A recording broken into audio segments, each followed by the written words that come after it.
손흥민 꼭 한 번만 은혜 갚고 싶어요. 히샬리송. 브라질 귀국하자마자 기자들 앞에서 손흥민 얘기부터 꺼낸 이유. 영국 매체 HITC는 11일 뉴캐슬 출신의 축구 전문가 데런 앰브로스가 히샬리송에 대해 언급한 내용을 전했다.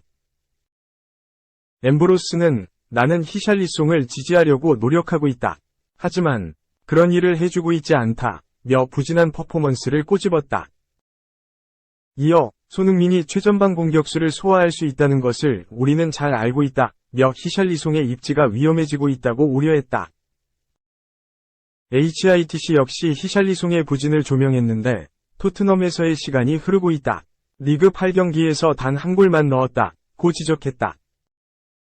토트넘은 이번 여름 이적 시장을 통해 전력 누수가 있었다. 믿고 쓰는 골잡이 해리 케인이 떠난 것이다. 토트넘은 케인이 떠나면서 생긴 공격수 공백을 메우기 위해 영입에 박차를 가했지만 이렇다 할 성과가 없었다. 기존의 히샬리송을 활용해야만 했다. 히샬리송은 지난 시즌을 앞두고 에버턴을 떠나 토트넘으로 이적했다. 이적료는 약 900억이었기에 기대가 상당했다. 히샬리송은 기대에 미치지 못했다. 리그 한 골에 그치는 부진으로 먹튀 공격수라는 이미지를 얻었다. 토트넘은 어쩔 수 없이 울며 겨자 먹기로 히샬리송을 믿어야만 하는 상황이었다. 그럼에도 프리시즌 친선 경기에서 좋은 퍼포먼스를 선보이는 등 기대감이 형성되기도 했다. 하지만 히샬리송은 개막 이후 리그에서 득점포를 가동하지 못하는 등 기대 이하의 퍼포먼스로 분위기 반전을 끌어내지 못했다. 히샬리송은 지난 9일 브라질 대표팀 일원으로 볼리비아와의 2026 국제축구연맹 피파 월드컵 남미 예선 1라운드 경기에 선발 출전으로 70분을 뛰고 교체됐다. 히샬리송은 토트넘에서 손흥민, 브라질 대표팀에서는 네이마르와의 경쟁에서 밀린 것이 서러웠는지 벤치에 앉아 눈물을 흘렸다. 히샬리송이 눈물을 흘린 이유는 무엇일까? 경기력이 아니라 경기장 밖에서 일어난 일에 대한 분노였다. 때때로 일이 원하는 대로 흘러가지 않을 때가 있다. 개인적인 일이 방해됐다. 일을 올바르게 하고 싶어도 잘못된 일이 발생한다. 지난 5개월 동안 폭풍 같은 시간을 보냈다. 내 돈만을 본 사람들이 나에게서 떠났다. 그 이유를 밝혔다. 그러면서 이제 폭풍은 지나갔고 나는 집중할 것이다. 토트넘과 브라질 대표팀에서 좋은 모습을 보이겠다. 고 다짐했다. 히샬리송은 셰필드 유나이티드와의 5라운드 경기에서 득점포를 가동하면서 분위기 반전을 위한 발판을 마련하는 듯했지만 이후 뚜렷한 활약이 없는 상황이다. 히샬리송이 부진한 사이 토트넘의 캡틴 손흥민은 최전방 공격수 자리에서 미친 활약을 선보였다. 손흥민은 벌리와의 잉글리시 프리미어리그 EPL 4라운드 경기에서 토트넘이 실점을 내줘 0에서 1로 끌려가던 전반 16분 마노르 솔로몬과의 패스 플레이 이후 골키퍼가 나와 공간이 생긴 것을 확인한 후 감각적인 칩슛을 통해 동점골을 만들었다. 이후 손흥민의 쇼가 시작됐다. 후반 19분 솔로몬의 패스를 받은 후 손흥민이 쇄도했고 다이렉트 슈팅을 통해 팀의 4번째 골이자 본인의 시즌 2번째 득점을 만들었다. 손흥민의 득점포 가동은 멈추지 않았다. 후반 22분 번니 수비의 뒷공간을 파고들었고 포로의 패스를 받은 후 또 골맛을 봤다. 이번 시즌 첫 해트트릭을 달성하는 순간이었다. 손흥민은 사우스햄프턴 2020-21 시즌, 아스톤 빌라 2021-22 시즌, 레스터시티 2022-23 시즌에 이어 이번 시즌 벌리를 상대로 통산 4번째 해트트릭을 달성했다. 손흥민은 아스널과의 북런던 더비에서도 빛났다.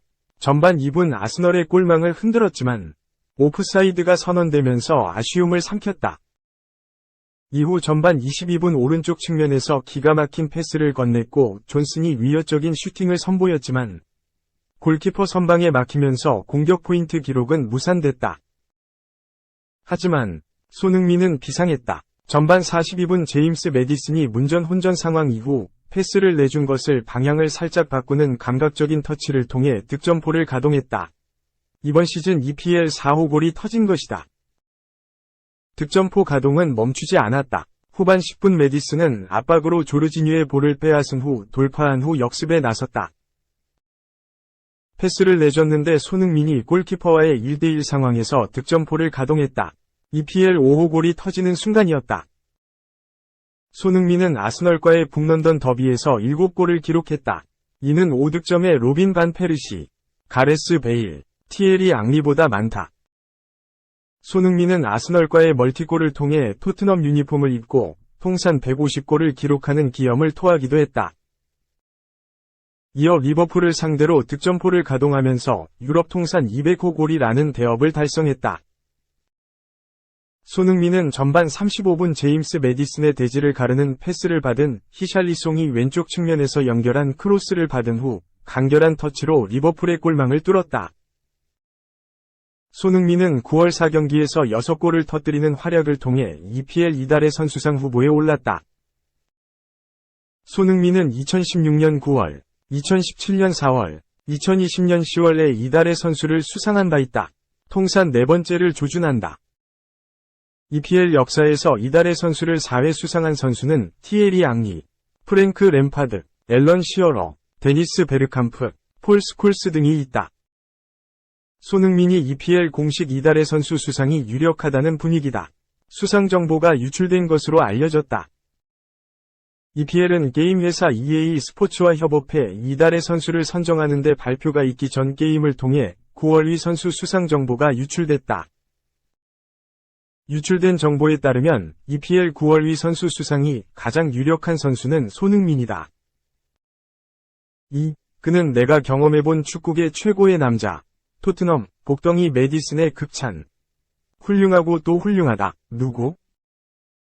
영국 언론들이 지난 여름 이적 시장 잉글랜드 프리미어리그, EPL, 최고 이적을 꼽는 이가 있는데 바로 제임스 메디슨이다. 토트넘의 복덩이다. 메디슨은 올 시즌을 앞두고 레스터시티를 떠나 토트넘 유니폼을 입었다. EPL 최고의 공격형 미드필더 중 하나라는 평가를 받고 있는 메디슨. 토트넘과 궁합이 너무나 잘 맞았다. 메디슨은 토트넘 부동의 주전으로 군림하면서 2골 5도움을 기록했다. 현재 EPL 도움 공동 1위다. 메디슨이 공격의 활기를 불어넣자 토트넘도 비상했다. 에이스 손흥민과의 호흡도 최상이었다. 해리 케인의 공백을 떨쳐냈고 손흥민은 6골을 터뜨렸다.